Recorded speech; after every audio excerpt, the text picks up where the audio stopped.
Tyler. I'm going to start off with a story this morning because I like to tell stories the best. It's not near as scary for me when I tell a story. It's about, there was a man who had $10 million and he put it in a vacant building. He didn't believe in banks. One day the building caught fire and the man became frantic. The fire department couldn't put out the blaze, couldn't control it at all. The man said, "Isn't there any, what?" Yes, exactly. The man said, "Isn't there anything you can do? I will pay $1 million to anyone who can put out this fire." The fire chief said there's only one man. There's only one man who could put the fire out. Madman McGee. Called him up, the rich man said, and as soon as they did, Madman McGee started flying down the road, sirens blazing, screaming and flashing.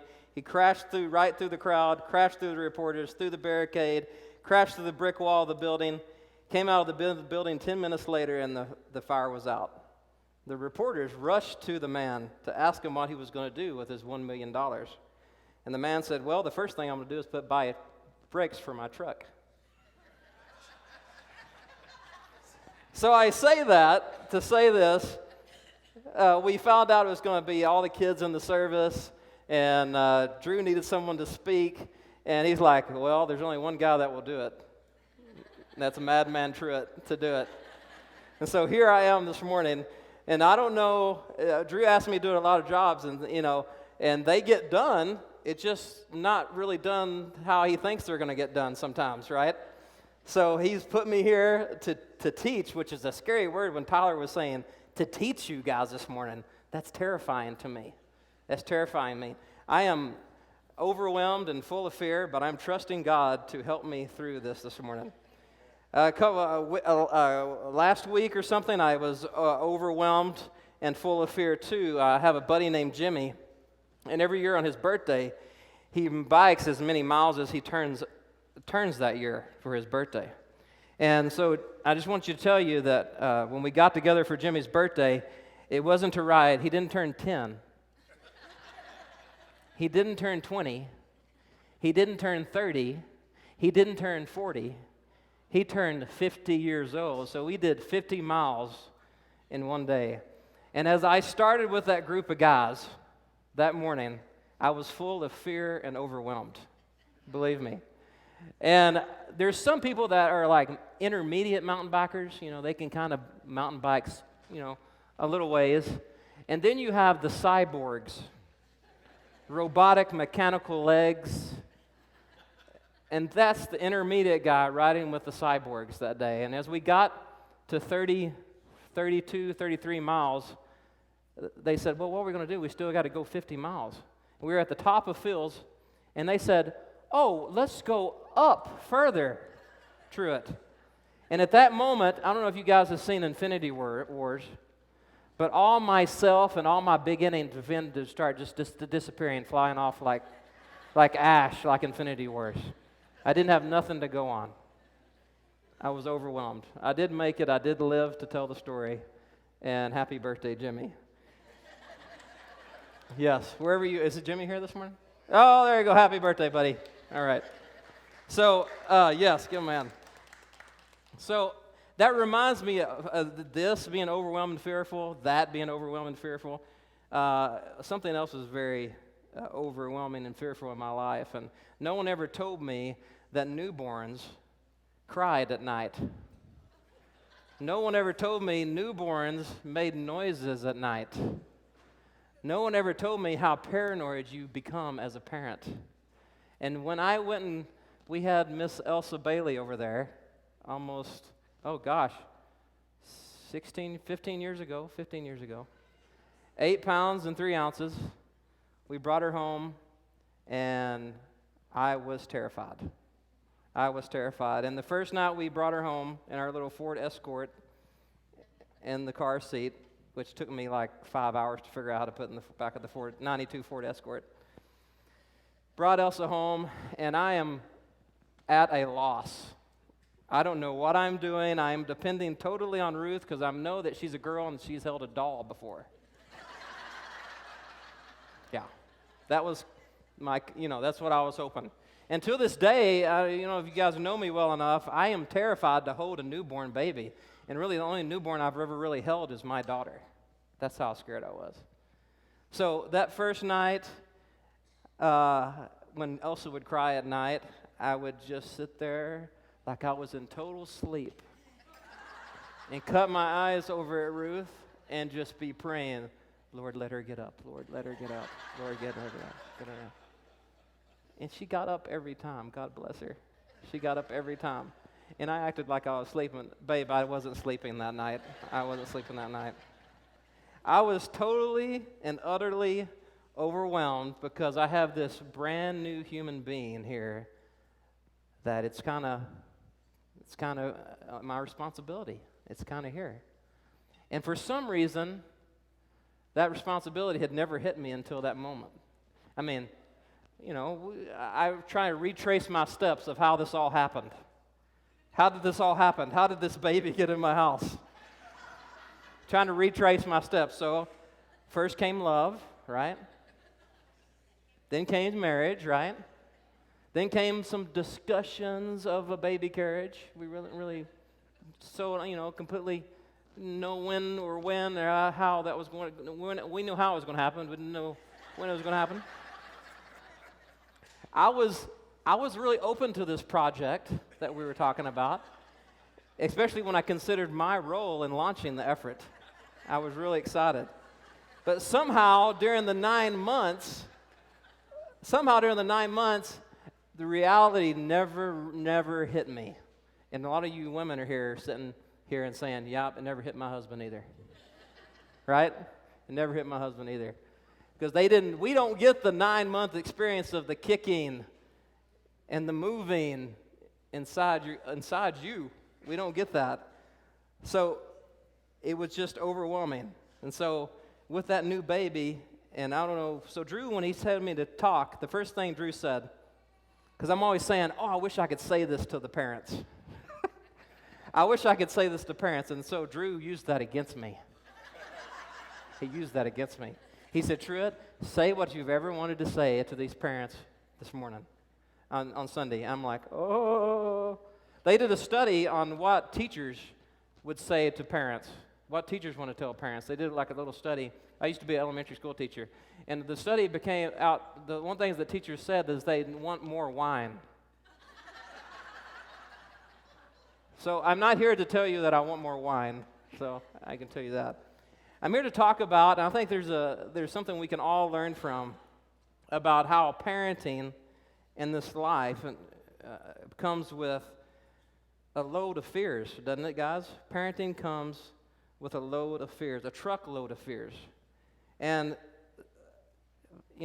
we worry about failing our kid. We worry about forgetting. Where's Elsa? I was worried about leaving her in the car, leaving her grocery store. I'd never had a kid before. We worry about having enough money. We worry about having enough answers, having enough education, having enough friends, having the right friends. We worry about all these things. And those fears are always so close to the surface. They're always so close to the surface. And I think those attacks and those fears that we always fear, that really makes a lot of sense. Those attacks and tears that we always fear are always close to the surface, and I think the enemy wants us to keep those fears at the top, to keep us off balance. Because he knows that when our child hurts, we hurt. And that's what I'm going to talk to you about, a story in the Bible today. And all I can do, and the only way I can get through this, is just to talk about Jesus. That's the only thing I can do. That's the only thing I know how to do. That's the only thing I've ever known how to do in my life is talk about Jesus. So we're going to talk about the story of a parent who was sensing those fears, who was at the end of his ropes, and we're going to talk about a guy named Jairus, and Jesus. And it's in Luke chapter 8, verse 40, if you want to turn over there and keep that place.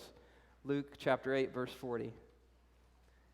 Now, Jairus was a pretty well-known man, and we'll start in verse 40, Luke 8:40, as we read this.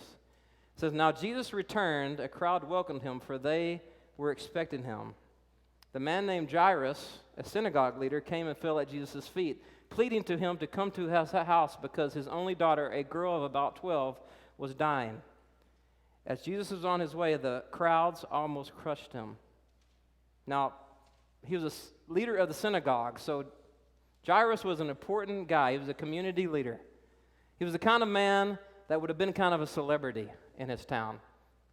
Judge, preacher, priest, he was everything rolled up into one. He was an important guy. But Jairus wasn't coming to greet Jesus for a town. Jairus was coming for the sake of his daughter. And there was a sense of panic and urgency in Jairus' voice. And if you look in another gospel, the Gospel of Mark 5:22, it says, "Then one of the synagogue leaders named Jairus came and when he saw Jesus, he fell at his feet. He pleaded earnestly to him, my little daughter is dying. Please come and put your hands on her so she will be healed and live." Now, when I'm looking at parenting and how to parent, there's three different parents that brought their children to Jesus.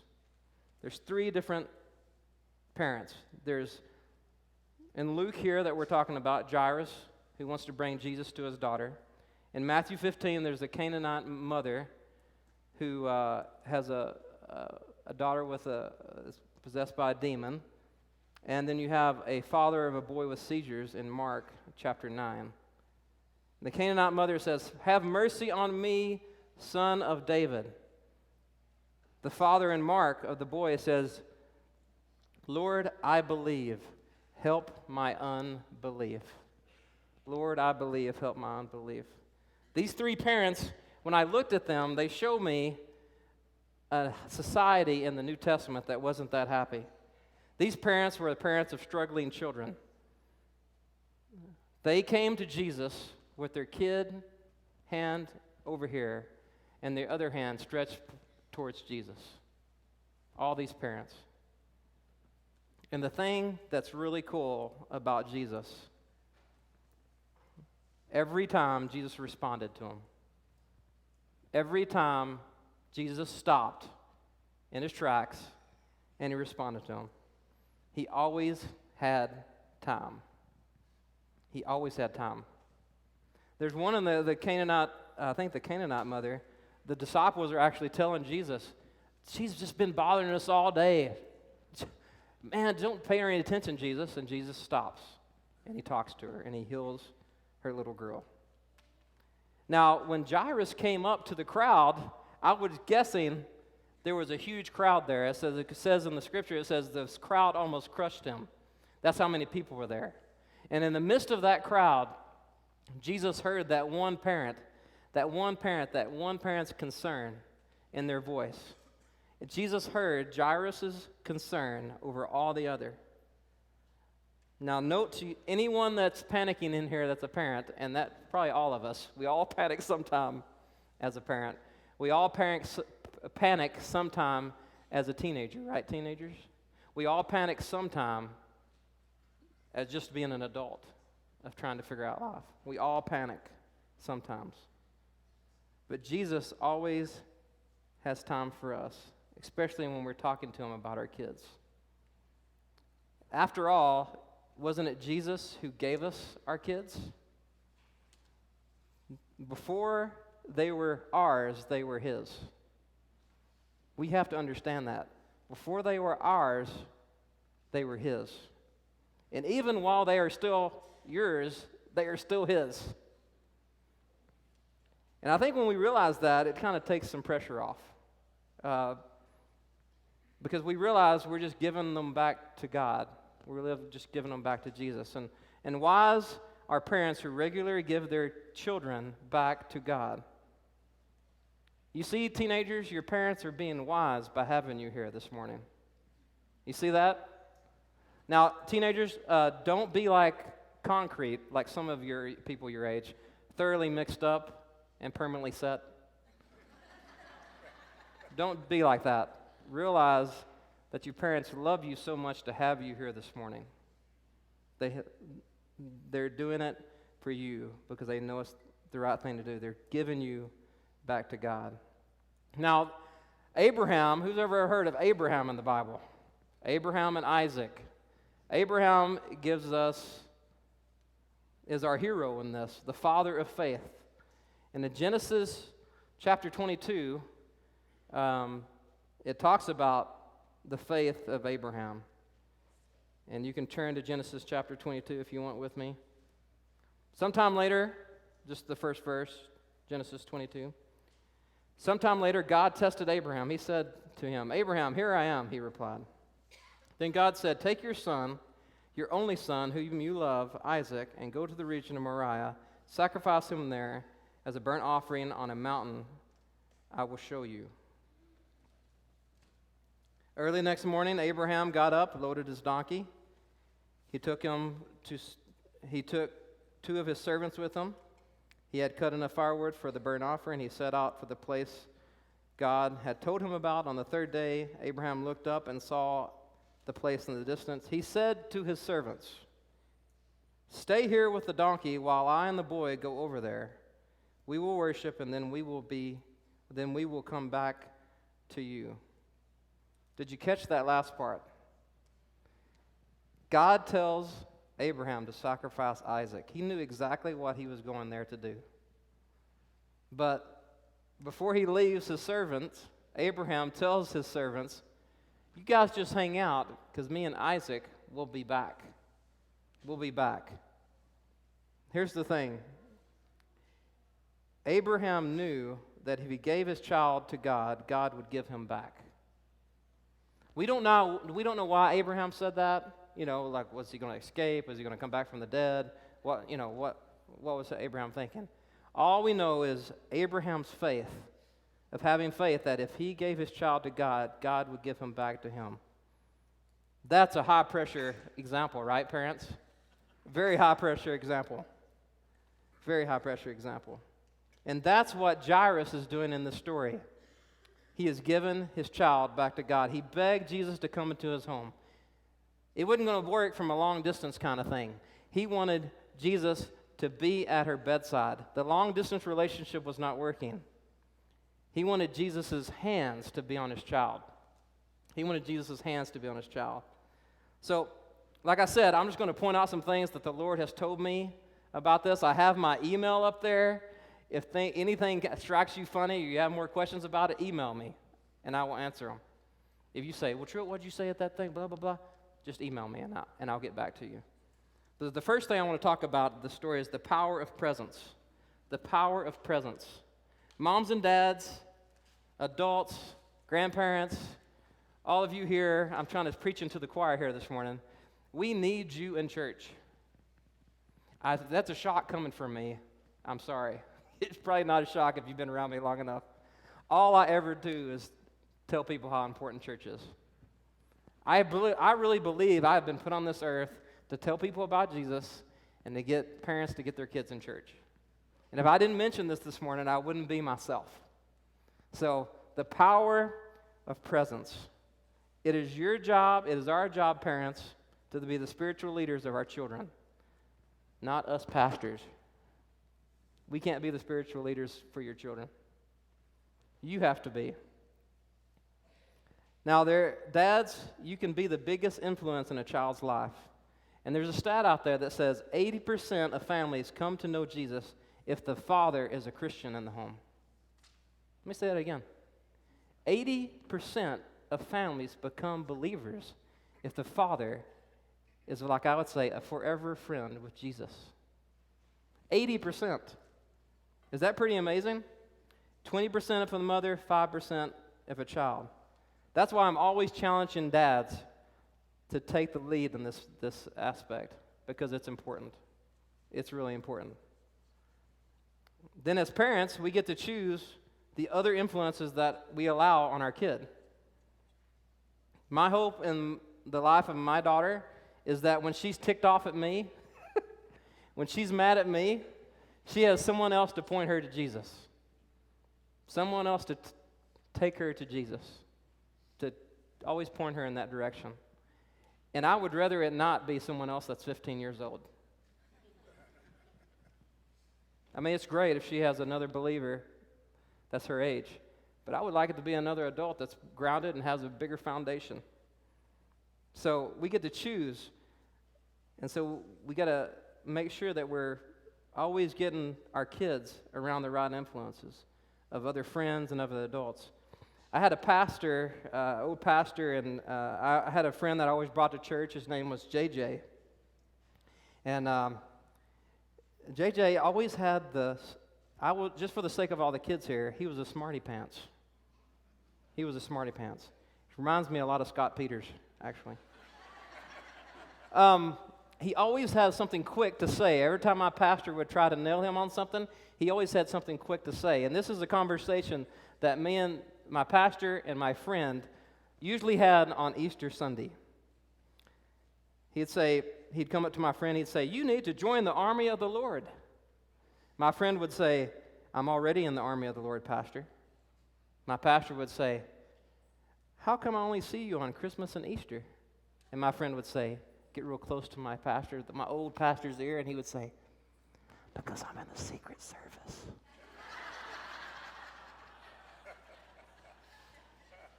Every single Easter. Every single Easter. Every single Easter. So we don't need to be in the Secret Service. We need to be out there. We need to be there on just other than Christmas and Easter. Now, some of you have heard, I got enough time, great. Some of you have heard my talk, I know the parents have heard my talk about 27 verses 72. Who's heard my talk, 27 verses 72? Oh, 3 people, good. It's not going to be a review. So I think about this a lot, about influences on kids and where their influences are coming from. Hours, minutes, days, I think about it. And so there's a little thing I came up with, 27 verses 72. So if we think about it, would you call church spiritual training? Is that something we call spiritual training? Right? Makes sense. Spiritual training is training of eternal things, not temporary things. Eternal things that will always be there. And then we have other activities that we can do. We have extracurricular activities. We have, oh my gosh, kids these days have everything under the sun they can do, right? Would you call those activity training? Right? Activity training, specialized activity training. So, bear with me here. I'm going to get around to it, I promise. So, there's a stat in the U.S. that people who say that they attend church once a month. People who say they regularly attend church say they when they really get down to it, they really attend church once a month. That's about an hour and a half. But let's say that we're all got it together here at Compass. That we all got it together here at Compass, and we go twice a month. We go twice a month. So that's 3 hours, right? An hour and a half each. So 3 hours a month that we're in church, our kids are in church. That's the stat across the U.S. Now let's just take the school year, for example. 9 months of the school year, right? 9 months of the school year. 9 months times 3 hours a month is 27 hours, right? 27 hours of spiritual training, okay? You got that? 27 hours of spiritual training in a school year, okay? Now let's look at the other side. Let's look at, not the other side, but something else that goes on. Let's look at activity training. Specialized activity training. Like I said, kids got everything under the world. I tried to remember all of them. Piano, dance, guitar, baseball, softball, gymnastics, football, hockey, basketball, skiing, boarding, swimming, tons of stuff, right? And most of the kids who are in these things, they usually have at least an hour practice a week, and they usually have at least an hour game during the week, right? Is that fair enough? 2 hours a week? Who thinks that's a low estimate? I'm going to keep it a low estimate just for the sake that you know that I'm not trying to inflate the numbers. I'm shooting straight, even though it's probably a lot more. 2 hours a week, okay, so 2 hours a week. There's how many weeks in a month? There's 4 weeks in a month. That's 8 hours a month, right? 8 hours a month, which is a low estimate of hours a month if they're in an activity of some sort. So you take 8 hours a month, you multiply it times 9 months, and how many do you have? 72. You have 27 versus 72. You have 27 hours of spiritual training and 72 hours of other training. 27 hours of eternal training, Jesus the same as the yesterday, today, and forever, and then you have 72 hours of training of other things. Now, I'm not saying that you're supposed to just not let your kid do sports or do activities. I was that kid that was in everything. I was that kid that was in everything. But you know what? My parents had this thing where they believed tithing was the first 10%. And they also believed that our schedule, we give the first 10% of our schedule to God too. And that's been carried over to me, and I hope to instill it in my daughter, is to always give that first 10% to the Lord. And I'm not saying that, I'm saying it's different seasons in your life. You know, the 27 is going to be higher sometimes. The 72 is going to be lower. I'm just saying be aware as a parent of the lopsidedness of what's going on, okay? Because parents, we're the ones that's going to change this. We are the ones that are going to change this, not our kids. We are the ones that are going to change this. So if the one team's 27 and one team's 72, one team's getting spanked most of the time. So all I ask you for you as parents is to consider increasing that 27 hours as much as you can. And here's the thing about the two that are very different. When one's eternal, one's not. One is free. Church is free. Youth group is free, unless they want to buy pizza. Youth group is free. Church is free. Parents, are these activities free? No way! They cost a big bucks. I was talking to a friend of mine who's a dad. He told me it was $10,000 a season for one of his traveling son's 10-year-old teams. $10,000 a season.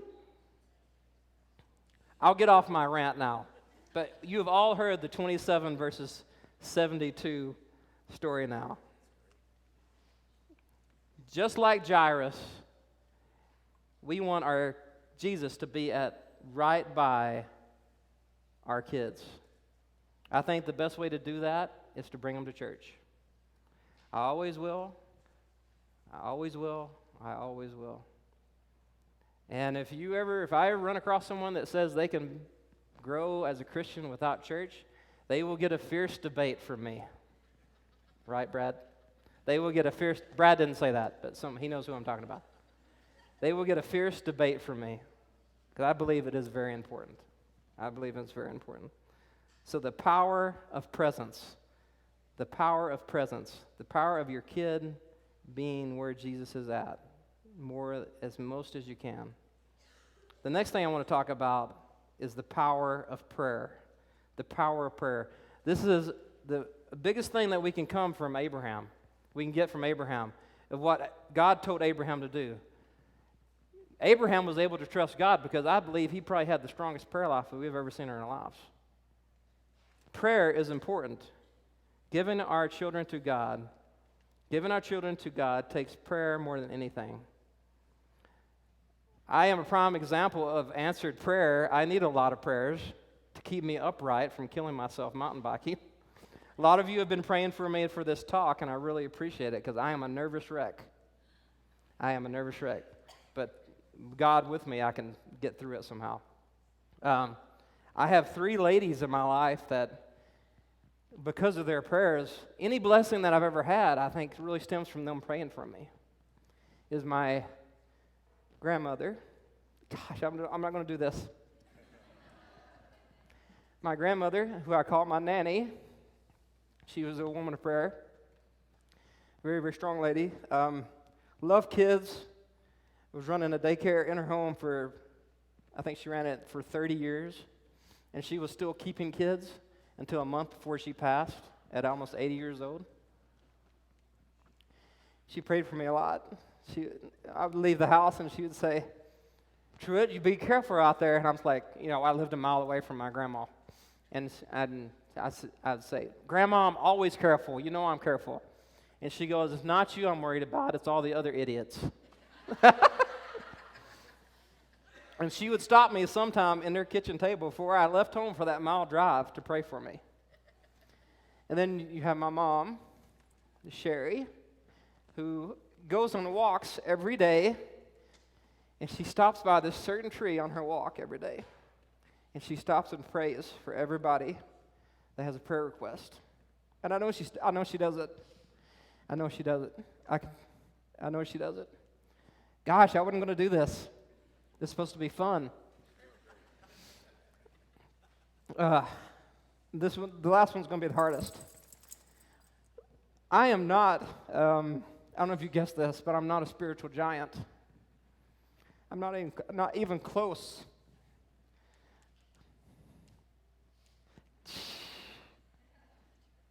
Why am I doing this? Yeah. Woo, 15 more minutes. The last one is my wife, Ruth. Yeah.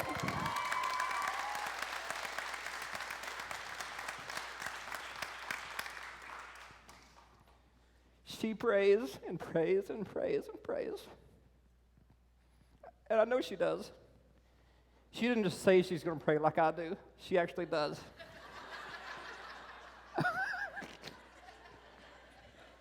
She actually does. Every single night at Elsa's, my daughter's bedside, they pray together. Every single night. From 1 year old to 15 years old. That's a big deal. That's a big deal.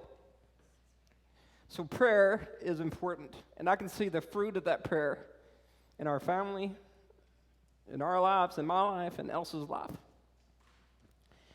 Okay, I got to move on because I can't cry anymore. Lamentations 2:19 is a great prayer for us parents. Lamentations 2:19, I'll read it to you. Arise, cry out in the night as the watches of the night begin. Pour out your heart like water in the presence of the Lord. Lift up your hands to him for the lives of your children. Parents, we can't do a lot of things, but parents, we can do this. We can do this. We can pray for our kids. We can intercede for them. We can pray for them before they head out that door like my grandma did.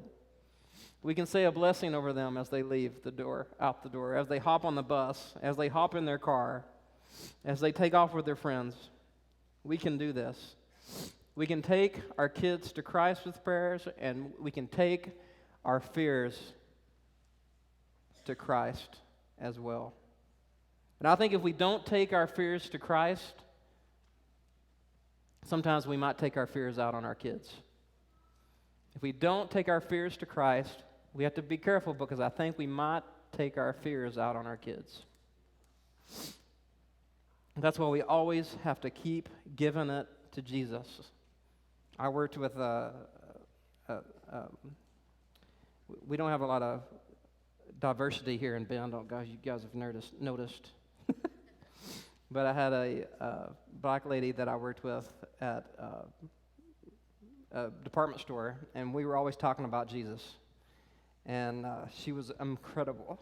And she would always say, Truett, listen, Truett, just stop what you're saying. I would be worrying, complaining about something, and she would stop me in my tracks. She'd say, Truett, you just have to give it to Jesus.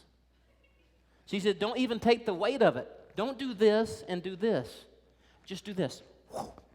Just give it to Jesus. Don't take the weight of it. So we have to constantly give our fears to Jesus. Because when we don't, we can take our fears out on our kids. And when we take our fears out on our kids, it can either look like having hyper control over them, being like a dictator in their lives, or it can swing the other way of just indulging them with no boundaries at all.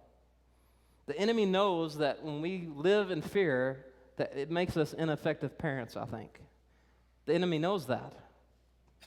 That's why we always have to give our fears to Jesus. We've got to take our kids to Jesus. I will go on. I don't want to rant anymore. I feel like I'm ranting. Now, the thing is about Jesus is when you look in the Bible of what Jesus says about parenting, he says very little. He does. He says very little. He doesn't tell us to breastfeed or not to breastfeed. He doesn't tell us public or private school. He doesn't tell us Instagram or Facebook. He doesn't tell us piercing or no piercing. He didn't tell us tattoos or no tattoos, Snapchat or yes, no Snapchat. He doesn't tell us Summit, Mountain View, or Bend High.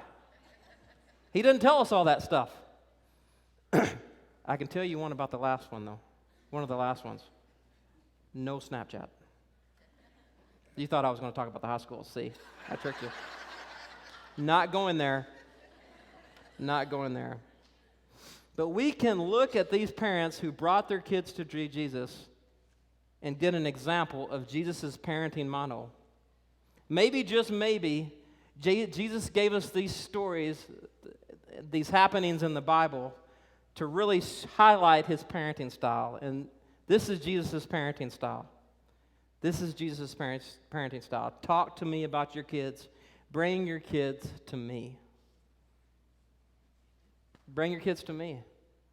And when you do, he'll stop and he'll listen to you and respond to you. He will never turn away a prayer for parent. We can raise our kids in a greenhouse of prayer, right? We can raise our kids in a greenhouse of Jesus. We can raise our kids around a church who will always be praying for them. We should never stop parenting, and we should never stop praying for our kids. I've heard these people say this, and I really have a problem with it. Well, she's 18. She can do whatever she wants. Well, that's true, but you still are the parent. You still are the parent, and you're always going to be her parent, and she needs to know where you're coming from. So sorry, Elsa. That's not going to work, and you probably know that already.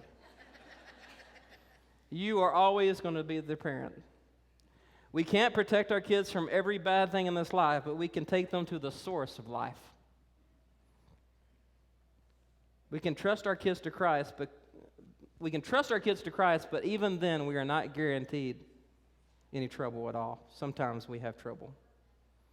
Okay, the power of prayer. Let me end with the power of persistence and the power of faithfulness. And I think this one can speak to us all sitting here, if we're not a parent, if we're just a kid, or a parent, or a grandparent, or whatever you. All of us have a choice. Fear or faith. Fear or faith. Let me talk about this as we continue on with the story in Luke chapter 8, verses 43. 43, we continue the story in verse 43.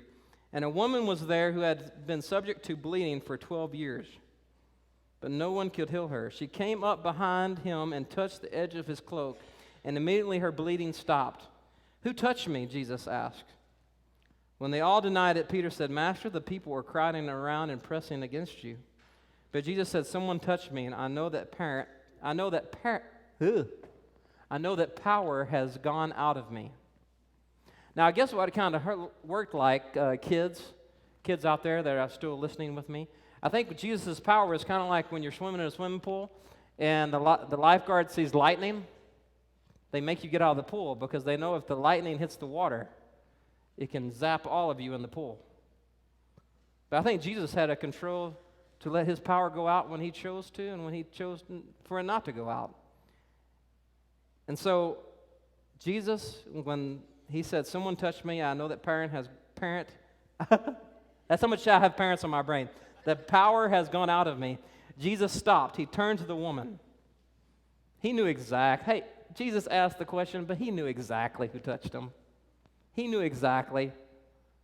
And she knew it too, because she was, if you read in other Gospels, she was scared because Jesus stopped and looked right at her. But let's don't get sidetracked. Let's don't get sidetracked with the woman just yet. Let's don't get sidetracked. Let's go back to Jairus, okay? As you remember, he's begging Jesus to come to his house. And Jairus is probably like, come on, Jesus, come on. Come on. And Jesus has stopped to talk to this woman. He stopped and talked to the woman. And Jairus is just trying to get Jesus to his little girl who is dying. Don't you know that Jairus was probably, when he thought Jesus was behind him, don't you know Jairus was just walking and he looked back and Jesus was no longer behind him? And he saw Jesus walking, talking to a lady, and he's like, dude, I thought we had this figured out. What about my kid? What about my kid? This is a lady. This is a child. This is my child. Can you imagine what was going through Jairus' head? I'm guessing that Jairus kept walking when Jesus stopped for the woman to only look back and see Jesus lagging behind, and he was alone. Then right as Jairus was about to holler, I say holler, right as Jairus was about to holler at Jesus, hey, come on, dude, come on. One of the servants approaches Jairus, and in verse 49, while Jesus was speaking, someone came from the house of Jairus, the synagogue leader. Your daughter is dead, he said. Don't bother the teacher anymore. Hearing this, Jesus said to Jairus, don't be afraid, just believe, and she will be healed. Imagine the conflict in Jairus' heart. His servants saying, it's too late. There's no hope. And Jesus is saying, on the other hand, it's going to be okay. Just trust me. She's going to be okay. Really, if we think about it, folks, that's where we're all at today, right? That's where we're all at today. Parents, teenagers, adults. We have the world saying, just give up. It's too late. There's no hope. Your child is hopeless. It's not going to get better. And on the other hand, we have Jesus saying, it's going to be okay. I love you. Trust me. Your child will be okay. Okay, teenagers, if you're still listening, think about it. Is this where you're at, teenagers? The world is telling you have no purpose. No one loves you. There's no hope. There's no truth. You have to figure this all out on yourself, and you just don't know what to do. But Jesus, today, teenagers, is telling you, you have a purpose. I don't care about your scars and your fails. I love you right where you are at. I'm your hope. I want to be with you. You don't have to have it all figured out. Just give it to me. It's always better to go with someone who's been there before. It's always better to go with someone who's been there before. And I brought up the mountain biking thing earlier. And there's this thing that I've realized in mountain biking. And I think we talked about this, Ben, when we went up, when I took you up my favorite loop out of Skyliners. There's this loop I always take. People want to say they want to go mountain biking with me. I take them on the same trail every single time. And most of the guys I know are more in fit than I am and more in shape than I am. But we got to talking about one day we went up this, and how hard it is, how much harder it is on you when you don't know what's coming. When you don't know where the hills are. You don't know where the hairpin turns are. And here's the thing with Jesus. He's been there. Hebrews 13. He is the day yesterday. He is the same yesterday, today, and forever. He's the same. That's why I think it's good to not to listen to what the world says, but to listen to what Jesus says. Parents, this is where we all stand where Jairus is standing. We will get this choice. Teenagers, you will stand where Jairus is standing too. You will also get this choice. The choice, do I want Jesus or do I want fear? It's plain and simple. Peace with Jesus or fear with the world. Peace with Jesus or fear with the world. You know what? If you think about it, after Jairus was told this by his servants, Jairus didn't have to trust Jesus. Jairus didn't have to be persistent and be faithful. But I'm so glad Jairus did, because we can see what Jesus did, what Jesus can do for us as a parent, and what Jesus can do for any of us. And when Jesus arrived, in 51, verse 51, when he arrived at the house of Jairus, he did not let anyone go in except for Peter, John, and James, and the child's father and mother. Meanwhile, all the people were wailing and mourning for her. "Stop wailing," Jesus said. "She is not dead, but asleep." They laughed at Jesus. One thing I would suggest not doing, don't laugh at Jesus. He will stop you in your tracks. Don't laugh at Jesus. They laughed at him, knowing that she was dead, but he took her by the hand and said, "Child, get up." Her spirit returned, and at once she stood up. Then Jesus told them to give her something to eat. Her parents were astonished, but he ordered them not to tell anyone what had happened. The power of persistence and faithfulness. If you look at this last bit, 51 through 53, Jesus did something. He united the family, right? He brought in the mom, he brought in the dad, he brought in his apostles. He united the family. And he brings a new life. Jesus brings us a new life where we're sitting right now. God has a heart for the hurting. And I think we can all probably admit somewhere that we're hurting in here. All of us are hurting in some way. God has a heart for you, has a heart for hurting. After all, God himself felt the hurt too. Let's think about this. God is the Father. He has felt the hurt too. He has felt the hurt. Parent, has someone mistreated your child? Well, God's child was mistreated. Has someone falsely accused your child for something they didn't do? God's child was also falsely accused. Has someone twisted your child's words? God's child had their words twisted. Have you stand helpless while your child suffers? God did that. God did that.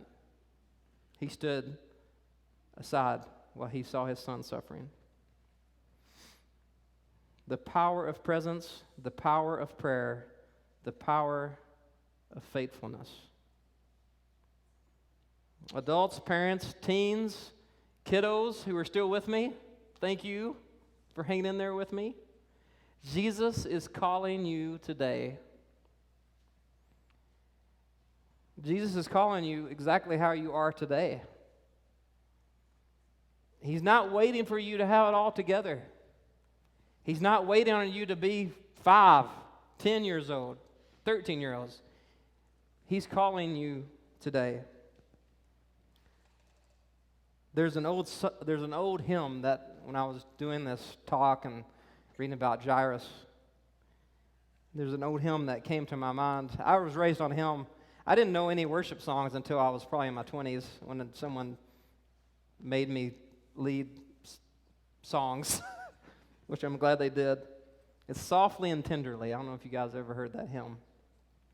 Softly and tenderly, Jesus is calling for you and for me.